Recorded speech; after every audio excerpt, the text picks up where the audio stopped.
explosions in the Red Sea, hypersonic missiles targeting Tel Aviv, and drones that can strike from hundreds of miles away. The Houthis are rewriting the rules of warfare in the Middle East. In today's video, we're diving deep into their shocking new claims, from cutting-edge weapons to global trade chaos. Stick around to uncover how this escalating conflict could change the world as we know it. The recent developments involving the Houthis' claimed use of hypersonic missiles, introduction of new weaponry, deployment of extended-range drones, and targeting of commercial vessels in the Red Sea and Gulf of Aden have significant geopolitical implications. These shocking new actions reflect the Houthis' evolving military capabilities and strategic ambitions, which are reshaping power dynamics in the Middle East, challenging global trade routes, and intensifying tensions among regional and international actors. Below, I explore these effects in detail, critically examining the broader implications while considering the establishment narrative and potential biases in reporting. The Houthis claim use of a hypersonic ballistic missile targeting Ben Gurion Airport on May 4, 2025, marks a significant escalation in the Iran-Israel proxy conflict. Although the missile was intercepted by Israeli defenses in a later incident on May 9th, the initial strike on May 4th evaded both the U.S.-made THAAD and Israel's aero defense systems, causing minor injuries and disrupting air traffic. The Houthis claim this was a domestically developed weapon. It signals their intent to project technological advancement and challenge Israel's military superiority. This incident, combined with their earlier drone attack on Tel Aviv in July 2024, demonstrates a growing capability to strike deep into Israeli territory, a development that intensifies the ongoing conflict between Israel and Iran-backed groups. Israel's response has been predictably robust. Following the May 4th attack, Israeli Prime Minister Benjamin Netanyahu vowed retaliation against both the Houthis and their Iranian terror masters, while Defense Minister Israel Katz promised a sevenfold response. The Israeli Air Force conducted airstrikes on Houthi targets in May 5th, targeting infrastructure like ports and a concrete factory, which the IDF claimed were used for Iranian weapons transfers. These strikes, coordinated with the U.S., indicate a deepening of the U.S.-Israel military partnership against Iran-aligned groups. However, the failure of advanced defense systems to intercept the initial missile raises questions about the reliability of these systems against evolving threats, potentially prompting Israel to rethink its defense strategy and invest further in counter-hypersonic technology. Iran's role in this conflict cannot be understated. The Houthis' arsenal, including the claimed hypersonic missile and extended-range drones like the Jaffa that bears striking similarities to Iranian designs such as the Fateh 110 and Khaybar Sheikhan. The Jaffa also be a modified Iranian Samad 3. Despite Iran's denial of direct involvement, the technological parallels suggest significant Iranian support, whether through direct weapons transfers or technical assistance. This dynamic strengthens Iran's position within its axis of resistance, allowing it to exert influence over Israel without direct confrontation. However, Iran's defense minister warned of retaliation against U.S. and Israeli interests if attacked, signaling the potential for a broader regional conflict if tensions escalate further. The Houthis' continued targeting of commercial vessels in the Red Sea and Gulf of Aden has profound implications for global trade and maritime security.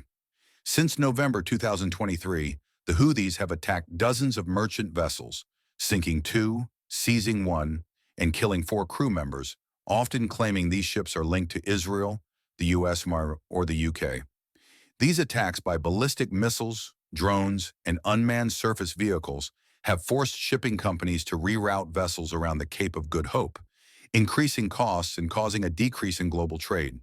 By May 2025, posts on X suggest the Houthis are fully aware of their disruptive potential, with one user noting they now know exactly how disruptive they can be to the global economy just by firing some rockets at commercial ships in the Red Sea. This disruption threatens the Bab el-Mandeb Strait, a critical choke point for global trade, particularly for oil and container traffic. The U.S.-led Operation Prosperity Guardian, launched in December 2023, has failed to fully deter Houthi attacks, despite the involvement of Western warships and over 800 U.S. strikes on Houthi targets by April 2025. A U.S. Houthi truce, since then arranged by President Trump, could collapse at any minute, The Houthis' resilience is bolstered by Iranian support and their ability to adapt captured technology, such as the U.S. GBU-53B Stormbreaker bomb. This suggests they will continue to pose a long-term threat to maritime security. This situation empowers the Houthis to use economic disruption as leverage, potentially demanding concessions in Yemen's civil war or the Gaza conflict. The Houthis' actions have forced the U.S. and its allies to reassess their strategies in the region. Under the Trump administration, the U.S. intensified its military campaign against the Houthis in March 2025, targeting command and control facilities, air defense systems, and weapons manufacturing sites. However, the Houthis' ability to down U.S. Reaper drones and their continued attacks on naval vessels, such as the USS Abraham Lincoln and two destroyers, highlight the limitations of this approach. The downing of advanced U.S. drones also has raised concerns about technological leaks to adversaries like China or Russia, as noted by Houthi officials who claim to exploit captured U.S. munitions.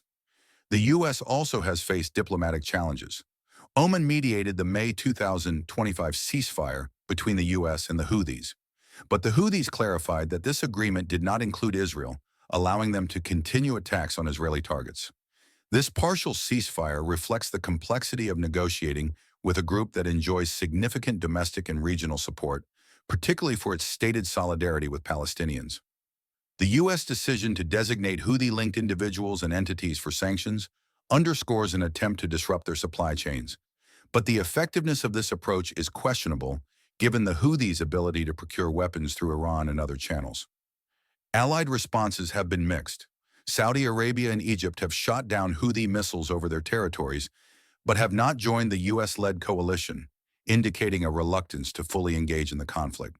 The Southern Transitional Council in Yemen, a separatist political and military organization in southern Yemen, condemned the Houthis' actions as terrorism, but their influence is limited. Meanwhile, the UK has participated in joint strikes with the US, targeting Houthi drone facilities, but the broader coalition lacks cohesion, limiting its effectiveness. Within Yemen, the Houthis' military advancements have strengthened their position in the ongoing civil war. Their control over strategic areas like Sana'a and Hodeidah, combined with their ability to disrupt global trade, enhances their bargaining power in negotiations with Yemen's internationally recognized government and Saudi Arabia. The Houthis' attacks on Israel and Western assets have also bolstered their domestic legitimacy, casting them as defenders against foreign intervention. However, this comes at a significant cost to Yemen's civilian population. U.S. and Israeli airstrikes, such as those in Hodeidah and Sana'a, have resulted in civilian casualties and infrastructure damage, making worse an already dire humanitarian crisis. The Houthis' use of environmental warfare, such as leveraging control over water and agricultural resources, further complicates the situation. Their attacks in the Red Sea have caused environmental damage, including oil spills and disrupted marine biodiversity, which threatens livelihoods and food security in Yemen and beyond. This environmental crisis, often overlooked in mainstream narratives, underscores the broader collateral damage of the Houthis' military strategy. The Houthis' claimed development of hypersonic missiles and new weaponry raises concerns about technological proliferation and the evolution of asymmetric warfare. While Israeli and U.S. officials deny that the Houthis possess true hypersonic capabilities, the group's ability to modify Iranian designs and potentially incorporate captured Western technology suggests a growing sophistication. Their use of cyber warfare, including surveillance and malware, further enhances their asymmetric capabilities, allowing them to disrupt communications and gather intelligence. This development could inspire other non-state actors to pursue similar strategies, particularly those within Iran's sphere of influence. The Houthis' success in challenging advanced defense systems may also encourage Iran to accelerate its own hypersonic missile programs, potentially destabilizing the region further. For Israel and the U.S., this necessitates a focus on enhancing missile defense systems and intercepting weapons transfers, though the latter has proven challenging given Iran's unprecedented support for the Houthis. The Houthis' actions have ripple effects beyond the Middle East. Their disruption of Red Sea shipping has drawn in global powers, with the U.S., UK, and others committing military resources to the region. However, the lack of involvement from key regional players like Saudi Arabia and Egypt highlights the fractured nature of the anti-Houthi coalition. Meanwhile, Iran's support for the Houthis strengthens its position as a regional power, potentially encouraging other Iran-backed groups like Hezbollah to escalate their own operations against Israel. The Houthis' resilience also challenges the narrative of Western military dominance. Posts on X reflect a sentiment that sanctions and military action are ineffective against the Houthis, who benefit from BRICS countries' economic support and trade in gold bullion. This suggests a shift in global power dynamics where non-Western alliances provide a counterbalance to U.S. influence, allowing groups like the Houthis to sustain their operations despite international pressure. In conclusion, the Houthis' latest developments signal a new phase in their strategic evolution with profound geopolitical consequences.